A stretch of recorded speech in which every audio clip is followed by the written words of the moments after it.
ધોરણ 9 વિષય સામાજિક વિજ્ઞાન પાઠ 4 ભારતની રાષ્ટ્રીય ચળવળો. આ પાઠમાં ભારતની આઝાદી માટે જે રાષ્ટ્રીય ચળવળો કરવામાં આવી છે તેના વિશે વિસ્તૃત માહિતી મેળવીશું. સાથે સાથે તેમાં સંકળાયેલા લોકો વિશે માહિતી મેળવવાની છે, જેના ફોટોગ્રાફ પણ હું તમને દેખાડીશ. એટલે વિડીયોની ક્વોલિટી હાઈ રાખજો, એટલે તમને ફોટોગ્રાફ દરેક વ્યક્તિના દેખાય કે કોણે ભારતની આઝાદીમાં યોગદાન આપ્યું છે. એક માર્કના અને બે માર્કના સવાલો કઈ રીતે પૂછાઈ શકે છે તે પણ સાથે સાથે સમજાવી દઈશ કે કઈ રીતે પ્રશ્ન એસક્યુમાં એમસીક્યુમાં પૂછાઈ શકે છે. વાત કરીએ છીએ આપણે પ્રસ્તાવનાથી, જેમાં લખ્યું છે કે ભારતના વસવાટ દરમિયાન બ્રિટિશરોએ ભારતની રાજકીય પરિસ્થિતિથી પરિચિત થયા હતા, જેના વિશે આપણે જાણીએ છીએ કે કઈ રીતે 1757માં બંગાળમાં સિરાજુદ્દૌલા સાથે યુદ્ધ થયું હતું. એટલે ભારતની જે રાજકીય ખટપટ છે તે અને આંતરિક નબળાઈ છે તેનો લાભ બ્રિટિશ ઈસ્ટ ઇન્ડિયા કંપનીએ ઉઠાવ્યો હતો. એક માર્કના સવાલમાં પૂછાય કે ભારતમાં બ્રિટિશ ઈસ્ટ ઇન્ડિયા કંપની કઈ રીતે લાભ ઉઠાવ્યો, તો શેનો ઉઠાવ્યો હતો? આ રીતે પણ પ્રશ્ન પૂછાય તો રાજકીય ખટપટ અને આંતરિક નબળાઈનો લાભ બ્રિટિશ ઈસ્ટ ઇન્ડિયા કંપની ઉઠાવ્યો હતો. આપણે આ જ કેવું છે, પહેલા જાણીએ છીએ કે 1757માં બંગાળમાં પગ પેસારો કર્યો. 1857ના સંગ્રામ સુધીના 100 વર્ષના શાસનકાળ દરમિયાન ભારત પર પોતાનું આધિપત્ય જમાવ્યું. એટલે યાદ રાખજો, અંગ્રેજોએ 200 વર્ષ શાસન કર્યું છે, જેમાં પહેલા 100 વર્ષ તો તેમણે આખા ભારત પર આધિપત્ય પોતાનું જમાવી દીધું. અને આ આધિપત્ય જમાવવા માટે અને તે જળવાઈ રહે તે માટે મજબૂત વહીવટી માળખાનો વિકાસ કર્યો છે. આધિપત્ય જળવાઈ રહે તે માટે અંગ્રેજોએ શું કર્યું? તો મજબૂત વહીવટી માળખું બનાવ્યું હતું. અંગ્રેજોએ સ્થાપેલા વહીવટી માળખા દ્વારા દેશમાં સમાન કાયદા, સમાન વહીવટ અને બ્રિટિશ પ્રણાલિકા અનુસારનું ન્યાયતંત્ર અમલમાં આવ્યું. યાદ રાખજો, અંગ્રેજોના વહીવટી માળખા દ્વારા ભારતમાં શું અમલમાં આવ્યું છે? એક માર્કનો સવાલ પૂછાય તો દેશમાં સમાન કાયદા, સમાન વહીવટ અને બ્રિટિશ પ્રણાલિકા અનુસારનું ન્યાયતંત્ર અસ્તિત્વમાં આવ્યું હતું. આમ છતાં ભારતમાં રહેનારા અંગ્રેજોએ ઇંગ્લેન્ડને વધુ લાભ થાય તેવા કાયદા અને વહીવટની સ્થાપના કરી હતી. અંગ્રેજોએ ભારતના ભોગે ઇંગ્લેન્ડને સમૃદ્ધ બનાવી ભારતનું સૌથી વધુ આર્થિક શોષણ કર્યું હતું, જે આપણે બધા જાણીએ છીએ કે કઈ રીતે અંગ્રેજ શાસન દરમિયાન ભારત પાયમાલ થયું હતું, તેના વિશે આપણને માહિતી છે જ. હવે વાત કરીએ 1857ના સંગ્રામની. ભારતમાં 1857નો સંગ્રામ થવા માટે રાજકીય અસંતોષ, આર્થિક શોષણ, સામાજિક અને ધાર્મિક પરિબળો, લશ્કરી પરિબળો તેમજ તાત્કાલિક પરિબળ, જેમાં એનફિલ્ડ રાઇફલને લશ્કરમાં દાખલ કરવાની નીતિ જવાબદાર હતી, જેના વિશે તમે શીખી ગયા છો. 1857નો પ્રથમ જે શહીદ હતો તેના વિશે પણ તમે શીખી ગયા છો કે મંગલ પાંડે હતો. આ બધી માહિતી આવી ગઈ છે, ફરીથી રિપીટ થઈ છે. તમને ખબર છે કે એનફિલ્ડ રાઇફલ લશ્કરમાં આવે ત્યારે હિન્દુ અને મુસલમાન બંને કઈ રીતે વિરોધ કર્યો હતો, જેના વિશે અહીંયા આગળ થોડી માહિતી આપી છે. પહેલા એનફિલ્ડ રાઇફલ શું છે તેના વિશે આપણે જોઈ લઈએ. ફોટોગ્રાફ દેખાડી દઉં એટલે ખ્યાલ આવશે. આ છે એનફિલ્ડ રાઇફલ, જોઈ શકો છો અહીંયા આગળ. આ રાઇફલ હતી જેનો વિરોધ હિન્દુ અને મુસ્લિમ બંને કર્યો હતો.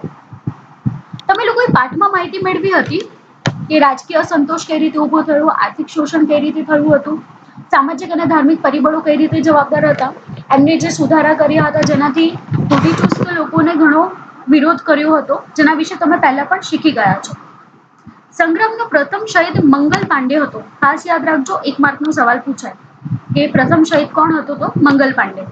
આ સંગ્રામમાં નાના સાહેબ, તાત્યા ટોપે, રાજા કુંવરસિંહ, રાણી લક્ષ્મીબાઈ, બહાદુર શાહ ઝફર વગેરે સંગ્રામકારીઓ સામેલ થયા હતા. એક માર્કના સવાલમાં પૂછાય, નામ યાદ રાખજો બધા. 1857ના સંગ્રામમાં ઘણા પરિણામો અને અસરો ઊભી થઈ, જેમાં ભારતમાં કંપની શાસનનો અંત આવ્યો અને બ્રિટિશ તાજના શાસનની શરૂઆત, એટલે કે રાણી વિક્ટોરિયાનો જે ઢંઢેરો બહાર આવ્યો હતો તેની વાત કરવામાં આવે છે. યાદ રાખજો, બ્રિટિશમાં જે બ્રિટિશ શાસન છે, જે અંગ્રેજોનું શાસન છે, તે રાજાનું શાસન નથી હોતું, રાણીનું શાસન હોય છે. અહીંયા આગળ રાણી વિક્ટોરિયાના હાથ નીચે શાસન ચાલવા લાગ્યું હતું, જેમાં વહીવટી, લશ્કરી, સામાજિક, ધાર્મિક નીતિમાં બદલાવ વગેરેનો સમાવેશ થાય છે. આ બધું જ બદલાવ ને બધું જ બ્રિટિશ શાસનના હસ્તક થયું હતું. એટલે હવે કંપની શાસનનો અંત આવી ગયો હતો, પણ બ્રિટિશ શાસન હતું તે શરૂ થઈ ગયું હતું. 1857નો સંગ્રામ નિષ્ફળ જવા માટે નિર્ધારિત સમય કરતા પહેલી શરૂઆત કેન્દ્રીય નેતાગીરીની ઉણપ, અપૂરતા અને પછાત શસ્ત્રો, સંગ્રામકારીઓમાં રાષ્ટ્રીય ભાવના કરતા અંગત સ્વાર્થ પ્રાધાન્ય આપવામાં આવ્યું હતું. આ ઉપરાંત સંગઠિત નેતૃત્વના અભાવ જેવા કારણો જવાબદાર હતા. 1 માર્કના સવાલમાં પૂછાય, યાદ રાખજો, મોસ્ટ આઈએમપી છે. 1857 નો સંગ્રામ નિષ્ફળ જવાના કારણો કયા કયા હતા? 1 માર્કમાં કે 2 માર્કમાં પૂછાય તો યાદ રાખજો, નિર્ધારિત સમય કરતા વહેલી શરૂઆત. આ બધી માહિતી તમે પહેલા પણ આગળના ધોરણમાં શીખી ગયા છો, જેમાં આવ્યું જ હતું કે જે નિશ્ચિત સમય હતો તેના કરતા વહેલી શરૂઆત થઈ ગઈ હતી. કેન્દ્રીય નેતાગીરી હતી નહીં. જેમ આપણે જાણીએ છીએ કે ગાંધીજીને રાષ્ટ્રપિતાનું બિરુદ આપવામાં આવ્યું છે. તેમને કેવી રીતે ભારતને એક કર્યો હતો, તેમના વચનો ઉપર લોકો દરેક જણા કાર્ય કરતા હતા. આવી જે કેન્દ્રીય નેતાગીરી જોઈએ તેની ઉણપ હતી તે સમયગાળામાં. આ ઉપરાંત અપૂરતા અને પછાત શસ્ત્ર હતા. સંગ્રામકારીઓમાં રાષ્ટ્રીય ભાવના કરતા પોતાના અંગત સ્વાર્થને પ્રાધાન્ય આપવામાં આવતું હતું અને સંગઠિત લોકોનો અભાવ હતો. આ બધા કારણના લીધે 1857 નો સંગ્રામ નિષ્ફળ ગયો હતો, જેની માહિતી અગાઉના ધોરણમાં શીખી ગયા છીએ. બહિષ્કાર અને સ્વદેશી ચળવળ વિશે માહિતી મેળવવાની છે. પહેલા વાત કરેલી અહીંયા જેટલા પણ વ્યક્તિઓનું પેરેગ્રાફમાં નામ આવ્યું હતું તે તો આ ફોટો છે નાના સાહેબનો, આ તાત્યા ટોપેનો ફોટો છે, આ કુંવરસિંહનો છે, લોર્ડ કર્ઝન જેની વિશે આગળ માહિતી આવશે એમાં પણ હું ફરીથી દેખાડીશ, એટલે યાદ રાખજો. અહીંયા જેટલા વ્યક્તિની માહિતી હતી તેના ફોટોગ્રાફ તમને દેખાડી દીધા છે. વાત કરીએ બહિષ્કાર અને સ્વદેશી ચળવળની. 2 માર્ક કે 3 માર્કમાં પૂછાય. આખો પેરેગ્રાફ ટૂંકનોંધમાં પૂછાઈ શકે. સ્વદેશી ચળવળ વિશે પૂછાય કે કઈ રીતે બહિષ્કાર કરવામાં આવ્યો હતો તેના વિશે પણ માહિતી આપે. ભારતમાં રાષ્ટ્રીય ચળવળમાં એક મહત્વનો બનાવ હતો બંગભંગ આંદોલન. યાદ રાખજો, કયું આંદોલન? બંગભંગ. અને ક્યારે થયું છે? 1905માં. સાથે સાથે બહિષ્કાર અને સ્વદેશી ચળવળનો અંગ્રેજોની કૂટનીતિના પરિણામે ભાગલા પાડો અને રાજ કરોની નીતિના લીધે બહિષ્કાર અને સ્વદેશી ચળવળને વેગ મળ્યો, જેના વિશે તમે શીખી ગયા છો કઈ રીતે ભાગલા પાડો અને રાજ કરો કરી અને તમને ભારત પર સત્તા જમાવી હતી. બ્રિટિશ શાસન સમયે બંગાળ એ સૌથી મોટો પ્રાંત હતો. યાદ રાખજો, બ્રિટિશ શાસન વખતે સૌથી મોટો પ્રાંત કયો હતો? તો બંગાળ હતો. અત્યારની વાત નથી, આઝાદી પહેલાની વાત છે. જેમાં આજના બંગાળ, બિહાર અને ઓરિસ્સાનો સમાવેશ થતો હતો. એટલે બ્રિટિશ શાસનમાં બંગાળમાં કયા રાજ્યોનો સમાવેશ થતો? તો યાદ રાખજો, 1 માર્કમાં સવાલ પૂછાય કે બંગાળ, બિહાર અને ઓરિસ્સાનો સમાવેશ થાય છે. ભારતના બીજા પ્રદેશો કરતા બંગાળ રાષ્ટ્રીય ચેતનાનું કેન્દ્ર બિંદુ હતું. મોટા ભાગે રાષ્ટ્રીય ચેતનાનું કેન્દ્ર બિંદુ બંગાળ હતું, કારણ કે મોટા ભાગના જેટલા પણ વિરોધીઓ હોય છે, જેટલા પણ અંગ્રેજોની સામે વ્યક્તિઓ ઉભા થયા હતા તે બધા બંગાળમાંથી ઉભા થયા હતા. એટલે એ સમયગાળામાં રાષ્ટ્રીય ચેતનાનું કેન્દ્ર બિંદુ કોણ હતો? બંગાળ હતો. 1 માર્કના સવાલમાં પૂછાય, શોર્ટ ક્વેશ્ચનમાં પણ પૂછાય, એમસીક્યુમાં પણ પૂછાય, યાદ રાખજો. આ રાષ્ટ્રીય ચળવળનો વેગ અને વિચાર હતો. વળી 1857ના સંગ્રામમાં હિન્દુ અને મુસ્લિમ એક સાથે અંગ્રેજો સામે લડ્યા હતા, જેથી ભાગલા પાડો અને રાજકરોની અંગ્રેજોની કૂટનીતિ દ્વારા કોમવાદને ઉત્તેજન આપવા માટે ભાગલા પાડવામાં આવ્યા હતા, જેના વિશે તમે પહેલા શીખી ગયા છો.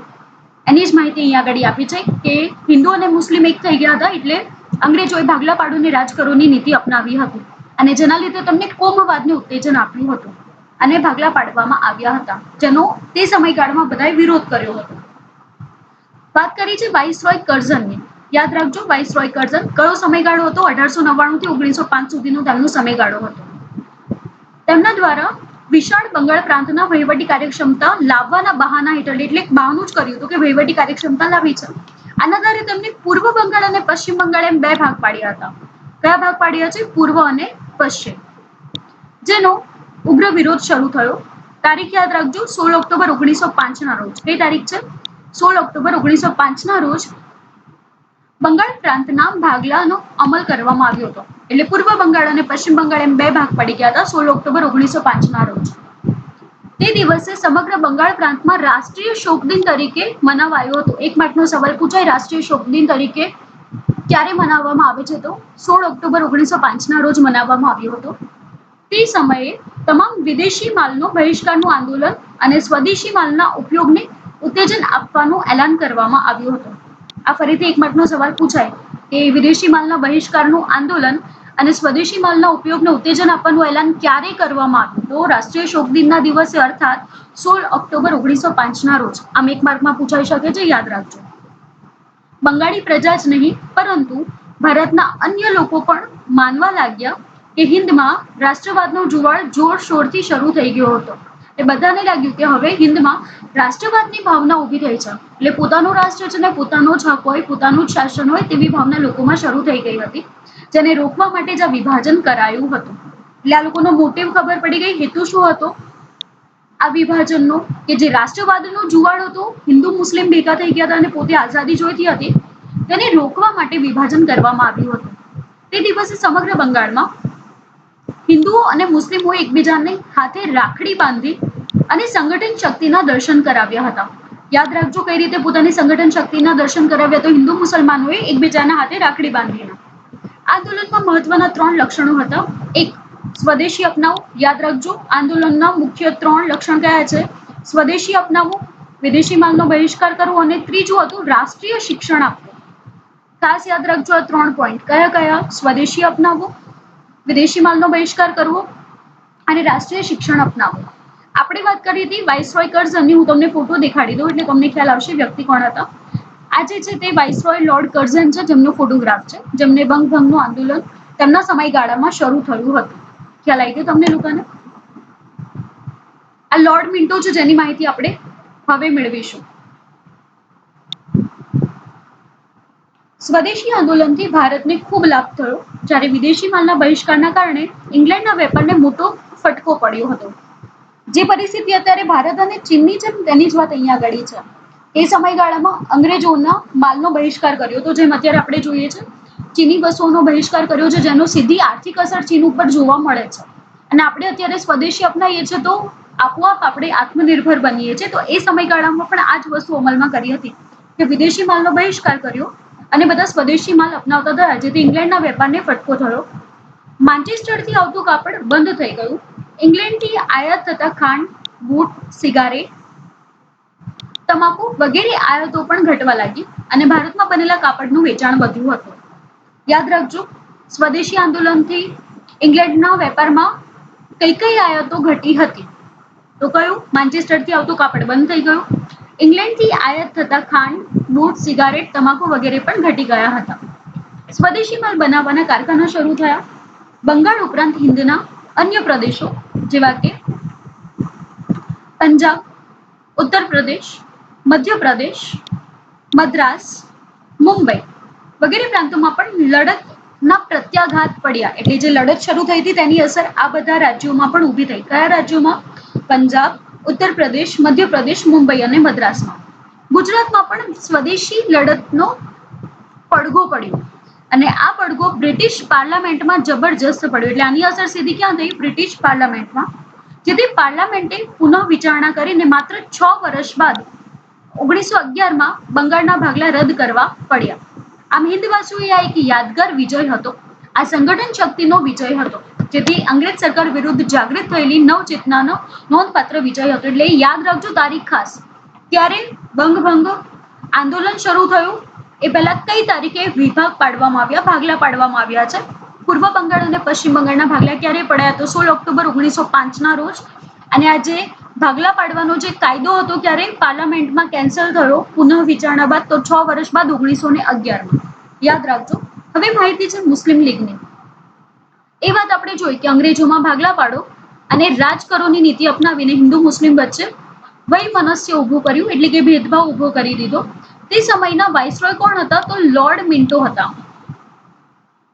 હિન્દી વજીર મોર્લે સાથે મળી અને હિન્દીના રાષ્ટ્રવાદને કચડી નાખવાની યોજના કરી હતી. રાષ્ટ્રીય લડતની તાકાત વધી ગઈ ત્યારે અંગ્રેજોએ ઉપલા વર્ગના મુસ્લિમોની તરફદારી કરવાની શરૂઆત કરી. મુસ્લિમોમાં પણ ભાગ હોય છે, ઉપલો વર્ગ હોય છે જેમ, અને નીચલો વર્ગ જેમ હિન્દુઓમાં હોય છે તેમ મુસ્લિમોમાં પણ હતો. આમ ઉપલા વર્ગ જોડે તેમને તરફદારી કરવા લાગી અને અલગ મતાધિકાર અને અલગ મતદાર મંડળની માંગણી કરવા એક મુસ્લિમ સંગઠન રચના કરવા મુસ્લિમોને એક જૂથને સમજાવવામાં અંગ્રેજો સફળ રહ્યા. એટલે અંગ્રેજોએ શું કર્યું? મુસ્લિમ જૂથને સમજાવ્યું કે તેઓ પોતાનું અલગ સંગઠન બનાવે, પોતાનો મતાધિકાર મેળવે અને અલગ મતદાર મંડળ પણ બનાવે. આ બધું કામ કોણે કર્યું છે? લોર્ડ મિન્ટો અને વજીર મોર્લે, જેનો ફોટોગ્રાફ દેખાડું એટલે તમને ખબર પડશે કે લોર્ડ મિન્ટો કોણ હતા. આ જોઈ શકો છો જે ફોટો છે લોર્ડ મિન્ટોનો છે, આ મોર્લેનો છે. આ બંનેના ફોટા છે, જોઈ શકો છો. આ મિન્ટો છે અને આ મોર્લે છે. આ મિન્ટો અને આ મોર્લે. ખ્યાલ આવી ગયું? આ જ્હોન મોર્લે છે. આ મુસ્લિમ લીગ છે.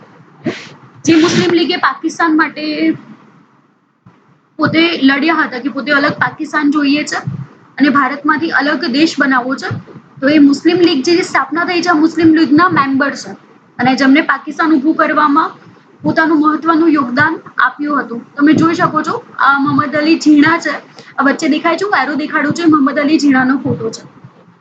અત્યારે તમે જુઓ છો જેમ ભારતમાં રૂપિયાની નોટ ઉપર કે કોઈ પણ નોટ હોય છે પૈસાની, તો એના પર ગાંધીજીનો ફોટો હોય છે, એમ પાકિસ્તાનમાં મોહમ્મદ અલી ઝીણાનો ફોટો હોય છે. પાઠ પર જઈએ છે, મુસ્લિમ લીગ વિશે માહિતી આપું.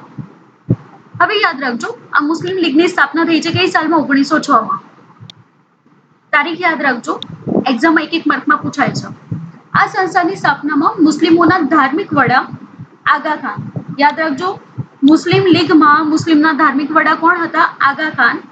ઢાકાના નવાબ સલીમુલ્લા ખાન, વાઇસરોય મિન્ટો અને તેમના ખાનગી મંત્રી ડનલોપ સ્મિથ મહત્વની ભૂમિકા ભજવી હતી. એટલે મુસ્લિમ લીગ બનાવવામાં મહત્વની ભૂમિકા કોની હતી?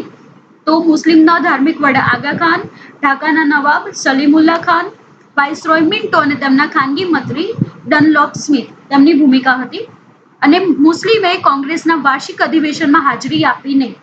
હાજર ન રહેવા માટે કોંગ્રેસના અધિવેશનના દિવસોએ જ મુસ્લિમ લીગનું વાર્ષિક અધિવેશન ગોઠવવામાં આવ્યું. એટલે જ્યારે કોંગ્રેસનું અધિવેશનનો દિવસ હતું ને એ દિવસે આ મુસ્લિમ લીગ જે સ્થપાયું હતું તેમને પોતાનું અધિવેશન આપ્યું. એટલે પોતાનું અધિવેશન ગોઠવ્યું એટલે મુસ્લિમ જે કોમ્યુનિટી હતી, જે મુસ્લિમના સભ્યો ભારતની આઝાદીમાં સંકળાયેલા હતા, તેમને મુસ્લિમ લીગનું વાર્ષિક અધિવેશન હતું તેમાં ગયા હતા, પરંતુ જે કોંગ્રેસનું અધિવેશન હતું તેમાં ગયા ન હતા. આમ અલગ પ્રતિનિધિત્વ વાળી માંગણી મુસ્લિમોની નહીં પરંતુ અંગ્રેજોની નીતિથી જ ઉપજી હતી. ત્યાં ભારત પાકિસ્તાન જે ઊભું થયું છે જેનું મૂળ કારણ કોણ છે? અંગ્રેજો છે, જેમને મુસ્લિમોને ભડકાવ્યા અને પોતે અલગ મતાધિકાર મેળવે, પોતે અલગ મતદાર મંડળી બનાવે તેવું તે લોકોને ભડકાવવામાં આવ્યું હતું, જેના લીધે મુસ્લિમ લીગની રચના થઈ હતી. આ મુસ્લિમ લીગ બનવા પાછળ મુખ્ય હાથ તો કોનો હતો? અંગ્રેજોનો જ હતો. મુસ્લિમ કોંગ્રેસના વાર્ષિક અધિવેશનમાં હાજર ન રહે તે માટે કોંગ્રેસના અધિવેશનના દિવસે જ મુસ્લિમ લીગનું વાર્ષિક અધિવેશન ગોઠવવામાં આવ્યું. આમાં અલગ પ્રતિનિધિત્વની માંગણીથી મુસ્લિમો નહીં પરંતુ અંગ્રેજોની નીતિના કારણે જ ઉપજી હતી. મિન્ટોએ જ મુસ્લિમોને સહયોગ બનાવવાની નીતિ શરૂઆત કરી. એટલે એમને શું કર્યું? મુસ્લિમોને સહયોગ આપ્યો, જેથી મિન્ટોને કેટલાક લેખકો મુસ્લિમ કોમવાદના પિતા કહે છે. મોસ્ટ આઈએમપી યાદ રાખજો, મુસ્લિમ કોમવાદના પિતા કોણ છે? તો મિન્ટો છે. એક માર્કનો સવાલ પૂછાઈ શકે છે. એક ઇતિહાસકારે તો ત્યાં સુધી કહ્યું હતું કે પાકિસ્તાનના સાચા સર્જક મોહમ્મદ અલી ઝીણા કે રહીમતુલ્લા નથી પરંતુ લોર્ડ મિન્ટો જ હતા. એટલે જેટલા પણ ઇતિહાસવિદો છે જેમને માહિતી મેળવી હતી ત્યારે એમને કીધું કે લોર્ડ મિન્ટો છે જેમને પાકિસ્તાનના મુખ્ય સર્જક છે, જેમને આ મુસ્લિમ લીગની રચના કરી અને જેના લીધે ભારત પાકિસ્તાન એમ બે ભાગ પડ્યા. ત્યારથી જ હિન્દુ મુસ્લિમ સંઘર્ષ વધ્યો, છેવટે હિન્દના ભાગલામાં પરિણમ્યો. આપણે ફોટોગ્રાફ જોઈ લઈએ. મુસ્લિમ લીગ છે, આ સર આગા ખાન છે, જે મુસ્લિમ લીડર હતા ને તે. આ ખ્વાજા સલીમુલ્લા, જેનું અહીંયા ઘડી મુસ્લિમ લીગમાં માહિતી આપી છે તે. અને ઓલ મુસ્લિમ લીગના મેમ્બર છે બધા. ફોટોગ્રાફ જોઈ શકો છો, આ બધા છે. આ મેમ્બર હતા જે લોકો સંકળાયેલા હતા મુસ્લિમ લીગમાં. આ ડનલોપ સ્મિથ, જે હમણાં જ આપણે નામ પેરેગ્રાફમાં સાંભળ્યું એ ડનલોપ સ્મિથ. આ રહીમતુલ્લા ખાન, એમનો ફોટોગ્રાફ છે. આ આઝાદી વખતે મોહમ્મદ અલી ઝીણા અને આપણા મહાત્મા ગાંધી. આ મોહમ્મદ અલી ઝીણાનો ફોટો છે, ઘણાએ જોયો હશે. હવે પાઠ ઉપર જઈએ. ઉગ્ર ક્રાંતિકારી ચળવળનો ઉદ્ભવ અને વિકાસ. તો ભારતમાં ક્રાંતિકારી પ્રવૃત્તિની શરૂઆત વાસુદેવ બળવંત ફડકે કરી હતી, જેનો ફોટોગ્રાફ તમે ચોપડીમાં પણ જોઈ શકો છો. અહીંયા થોડું ઝાંખું દેખાય છે, જોડે ચોપડી ખુલ્લી રાખજો એટલે એમાં તમે સ્પષ્ટ ફોટોગ્રાફ જોઈ શકો છો. તથા બાલકૃષ્ણ ચાફેકર બંધુ, વીર સાવરકર, બારિન્દ્ર ઘોષ, ખુદીરામ બોઝ, પ્રફુલ્લ ચાકી, રામપ્રસાદ બિસ્મિલ, અશફાકુલ્લા ખાન, ચંદ્રશેખર આઝાદ, ભગતસિંહ, શિવરામ, રાજગુરુ, સુખદેવ, બટુકેશ્વર દત્ત, રોશનસિંહ જેવા અનેક ક્રાંતિકારીઓએ રાષ્ટ્રવાદની જ્યોત જલતી રાખી હતી. નામ ખાસ યાદ રાખજો, એક્ઝામમાં એક માર્કમાં પૂછાય સવાલ કે ભારતની ક્રાંતિકારી પ્રવૃત્તિની શરૂઆતમાં રાષ્ટ્રવાદની જ્યોત કોણે જલતી રાખી હતી અથવા તો પ્રજ્વલિત કરીને રાખી હતી? તો આ બધા નામ આવશે. ફરીથી કોણ? દામોદર ચાફેકર તથા બાલકૃષ્ણ ચાફેકર બંધુઓ, વીર સાવરકર, વાસુદેવ બળવંત ફડકે, બારિન્દ્રનાથ ઘોષ, ખુદીરામ બોઝ, प्रफुल्ल चाकी, रामप्रसाद बिस्मिल, अशफाक उल्ला खां, चंद्रशेखर आजाद, भगत सिंह, शिवराम, રાજગુરુ, સુખદેવ, બટુકેશ્વર દત્ત, રોશનસિંહ વગેરે ક્રાંતિકારીઓ હતા અને તેમને શસ્ત્રો બનાવવાથી માંડી અને તેનો ઉપયોગ સુધીની તાલીમ પામેલા યુવાનો અંગ્રેજ સરકારની ઊંઘ હરામ કરી દીધી હતી. એટલે આ લોકો હતા જેમને અલગ અલગ રીતે બોમ્બ બનાવતા હતા, આ ઉપરાંત રાઇફલ બનાવતા હતા અને અન્ય પ્રવૃત્તિ કરતા હતા જેના લીધે અંગ્રેજ સરકારની ઊંઘ હરામ થઈ ગઈ હતી. ઉગ્ર ક્રાંતિકારી ચળવળો હિન્દમાં ઉદ્ભવેલી અને દેશ વિદેશમાં પ્રસરી. એટલે શરૂઆત ભારતમાંથી થઈ હતી, હિન્દમાંથી થઈ હતી અને દેશોમાં અને વિદેશોમાં ફેલાઈ હતી. જેની પૂર્વ ભૂમિકામાં બંગાળના ભાગલા રદ કરવા રચાયેલું આંદોલન, સુરતના કોંગ્રેસ અધિવેશન, સાલ યાદ રાખજો 1907માં થઈ હતી, જેમાં પડેલા જહાલ અને મવાળ બે જૂથ, જહાલવાદ અને મવાળવાદ એમ બે જૂથ બન્યા હતા. જહાલનો અર્થ થાય છે ઉગ્રવાદી જૂથ, મવાળનો અર્થ થાય છે ઉદારવાદી જૂથ. આમ બે ભાગલા થયા હતા અને કોંગ્રેસ માત્ર ઠરાવ, વિનંતી અને આજીજી કરવાની પદ્ધતિ પ્રબળ વિરોધ જેવા સંજોગો ઉભા થયા હતા. જે વિનંતી કરતા હતા કોંગ્રેસમાં કે ભારતને આઝાદી આપી દો, તો એમાં વિરોધ થયો હતો અને કેટલાક લોકો હતા, યુવાનો હતા જે ઉગ્રવાદી હતા, જે જહાલવાદમાં સમાવેશ થયો. આ જહાલવાદીઓ કોઈ પણ રીતે પોતે સ્વરાજ મેળવવા માટે પ્રયત્ન કરતા હતા. હવે ઇમ્પોર્ટન્ટ લાઈન છે, યાદ રાખજો. લાલ બાલ પાલની ત્રિપુટી જહાલવાદી નીતિ અપનાવી હતી, એટલે કે ઉગ્રવાદી. લાલ બાલ અને પાલની ત્રિપુટીએ જહાલવાદી નીતિ અપનાવી. હિન્દુ યુવા કાર્યકરોમાં નવું ચૈતન્ય આવ્યું. હિન્દી રાષ્ટ્રીય કોંગ્રેસની ઢીલી પોચી નીતિ એક જબરજસ્ત નવો વળાંક આવ્યો. એટલે કોંગ્રેસ શાંત વળાંક આવ્યો હતો. થોડા ફોટોગ્રાફ જોઈ લઈએ એટલે તમને વધારે ખબર પડશે. આ દામોદર હરી ચાપેકર, જેના વિશે માહિતી મેળવી. આ બાલકૃષ્ણ ચાપેકર, જેમનો ફોટોગ્રાફ છે. વીર સાવરકર, જેના વિશે ઘણા માહિતી મેળવી છે અને ખ્યાલ હશે. આ બારેન્દ્ર કુમાર ઘોષ છે. ખુદીરામ બોઝ, પ્રફુલ્લ ચાકી, આ પ્રફુલ્લ ચાકીનો ફોટો છે, જોઈ શકો છો. આ રામપ્રસાદ બિસ્મિલ છે. અશફાક ઉલ્લા ખાન, એમનો ફોટોગ્રાફ છે. બધા ઓરિજિનલ પિક છે એ વખતના, જોઈ શકો છો તમે. આ ચંદ્રશેખર આઝાદ, આ એમના મૃત્યુ વખતનો ફોટો બાજુમાં મૂકેલો છે ચંદ્રશેખર આઝાદનો. જ્યારે તમને બગીચામાં હતા અને અંગ્રેજોએ ઘેરી લીધા હતા અને ગોળીબાર કર્યો હતો, એ પછીનો ફોટોગ્રાફ છે. ઓરિજિનલ ફોટો છે ચંદ્રશેખર આઝાદનો. આપણે મોટા ભાગે પેઇન્ટિંગ પિક્સ જોયા હોય છે એટલે આપણને ખ્યાલ નથી એમનું ઓરિજિનલ પિક છે. આ ભગતસિંહ, એમના આખા જીવનકાળનો ફોટો આપી દીધો છે, જોઈ શકો છો અહીંયા આગળ. બાળપણના ફોટો છે, યુવાનીનો ફોટો છે. આ રાજગુરુ અને સુખદેવના ફોટા છે. સાથે સાથે ભગતસિંહના એમના પણ ફોટા આપેલા છે, જે ઓલરેડી તમે આગળ પણ જોઈ લીધા છે. ધ્યાન રાખજો. આ રાજગુરુનો ફોટો છે. આ સુખદેવનો છે. સુખદેવ થાપર, અટક છે, આખું નામ છે સુખદેવ થાપર. આ બટુકેશ્વર દત્ત, જોઈ શકો છો. આ યુવાનીનો અને વૃદ્ધાવસ્થાનો ફોટો છે બટુકેશ્વર દત્તનો. આ રોશનસિંહ, જેમનું નામ હમણાં જ આપણે આગળ વાંચ્યું હતું. જે લાલ બાલ પાલની ત્રિપુટી હતી એમાં બાલ ગંગાધર તિલક હતા. જોઈ શકો છો. આ ઓરિજિનલ ફોટોગ્રાફ છે બાળ ગંગાધર તિલકનો.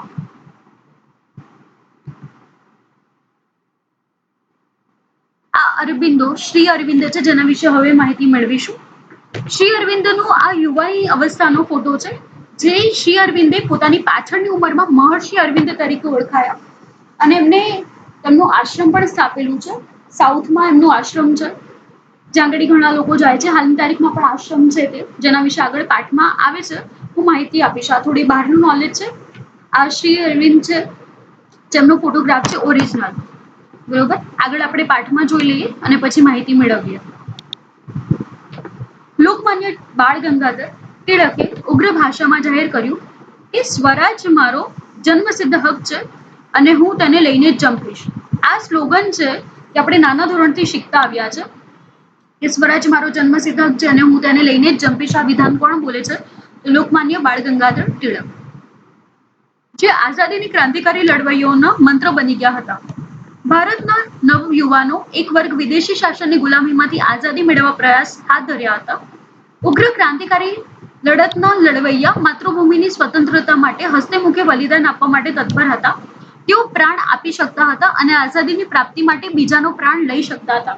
એટલે આઝાદી માટે તેઓ પોતાનો જીવ પણ આપી દેવા તૈયાર હતા અને બીજાનો જીવ લેવા પણ તૈયાર હતા.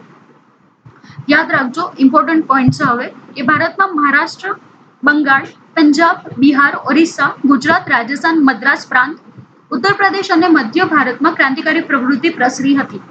આ પ્રવૃત્તિમાં મિત્ર મેળા સોસાયટી, યાદ રાખજો નામ કયું છે, મિત્ર મેળા સોસાયટી, અભિનવ ભારત સમાજ, અનુશીલન સમિતિ, અંજુમને મુહિલ્લા એ વતન, ઇન્ડિયન પેટ્રિયોટ્સ એસોસિએશન જે પાછળથી ભારત માતાના નામે ઓળખાઈ હતી, વગેરે સંસ્થાઓ સપાઈ અને ક્રાંતિકારી પ્રવૃત્તિને વેગ મળ્યો હતો. આ બધું યાદ રાખજો, એક એક માર્કમાં સવાલમાં પૂછાય છે.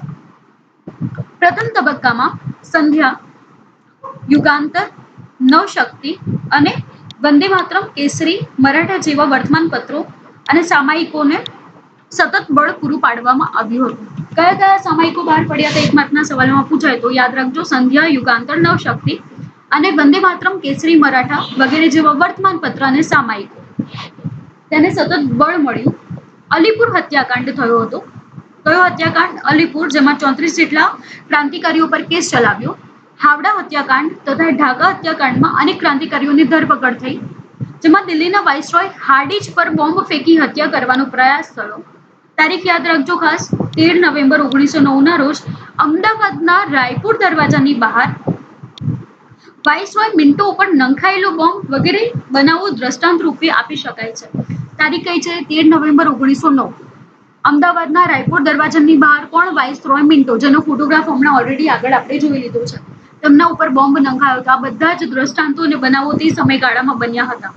બીજા તબક્કામાં શું થયું? પ્રથમ તબક્કામાં કયા થયા તેના વિશે 2 માર્કના સવાલમાં પૂછાય કે પ્રથમ તબક્કામાં કઈ રીતે રાષ્ટ્રીય પ્રવૃત્તિઓ થઈ હતી. તો જેટલા પણ વર્તમાનપત્ર સામાયિક છે તેની માહિતી આપવાની છે.